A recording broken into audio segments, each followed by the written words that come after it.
নমস্কার, স্বাগতম। শুরু করছি মানি মেকিং মাইলেজে আগামী মাইলস্টোনের উদ্দেশ্যে আজকের যাত্রা। আজ নিফটি ক্লোজ দিয়েছে 23,336-এ।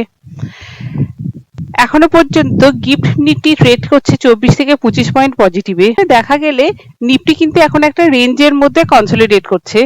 যতক্ষণ নিফটি কনসলিডেট করছে সেটা একটা পজিটিভ সাইন, কেননা এতটা বড় একটা বুল রানের পরে কনসলিডেশন খুবই কমন। এই বক্সের আপার লেভেল হচ্ছে 24,370 আর লোয়ার লেভেল হচ্ছে 24,270।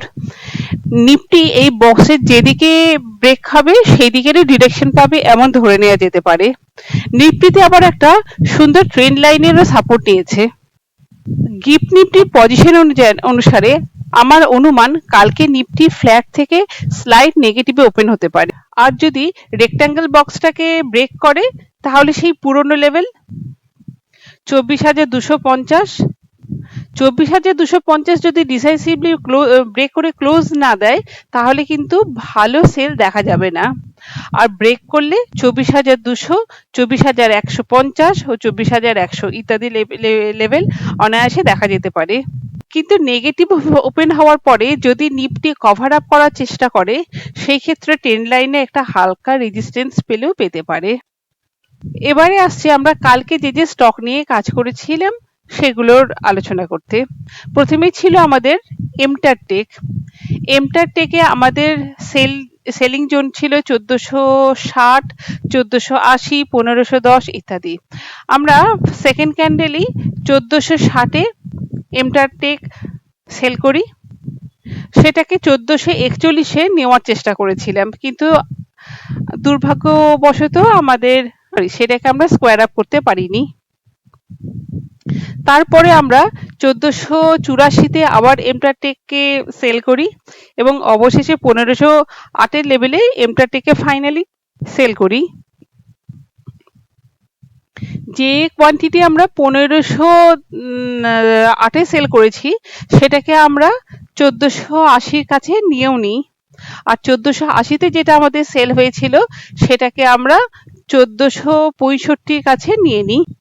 আর যেটা আমাদের এখনো পর্যন্ত ওপেন রয়েছে, মানে যেটা 1460-এ আমরা সেল করেছিলাম, সেটাকে কালকে 1428-এর কাছে নিয়ে নেওয়ার চেষ্টা করব।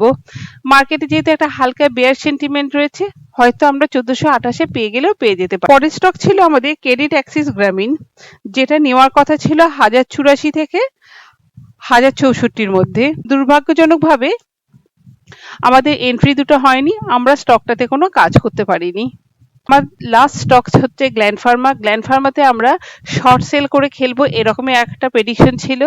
আমরা যথারীতি লেভেল অনুযায়ী 1440-এ প্রথম শর্টটা করি, সেইটাকেই 1405-এর কাছে আমরা নিয়েও নিই। আমাদের গ্ল্যান্ড ফার্মাতে আজকে একটা শর্ট করে ভালো প্রফিট হয়েছে। এখন মার্কেটের যে অবস্থা, বাই করে খেলার থেকে শর্ট করে খেলাটা বোধহয় বেটার। স্টিল পজিটিভ বায়াস যুক্ত দুটো স্টক রেকমেন্ড করছি। প্রথমটা হচ্ছে কার ট্রেড টেকনোলজি, একটা নতুন স্টক, কিন্তু এটাকে আমার বেশ পজিটিভ লাগছে, এটাও আমাদের ওয়াচ লিস্টেই আছে। তো কার ট্রেড টেকনোলজিতে আমরা 1727 এবং 1714-তে এন্ট্রি নিতে পারি, যার স্টপ লস হতে পারে 1700 টাকা। সেখানে টার্গেট হবে 1790, 1820। স্টকটা আপনারা একটু ট্রাই করে দেখতে পারেন। আর সেকেন্ড হচ্ছে উইপ্রো, 240.60 নিয়ে 244 টাকা টার্গেটের জন্য ওয়েট করা যেতে পারে। এক্ষেত্রে ইন্ট্রাডে বেসিসে স্টপ লস হবে 238 টাকা।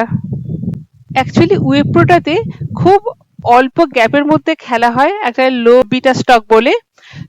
এটাতে একটু কোয়ান্টিটিটা বেশি নিয়ে কাজ করলে ভালো প্রফিট পাওয়া যায়। আশা করি আপনাদের আগামী দিনটাও ভালো যাবে। থ্যাংক ইউ, শুভরাত্রি।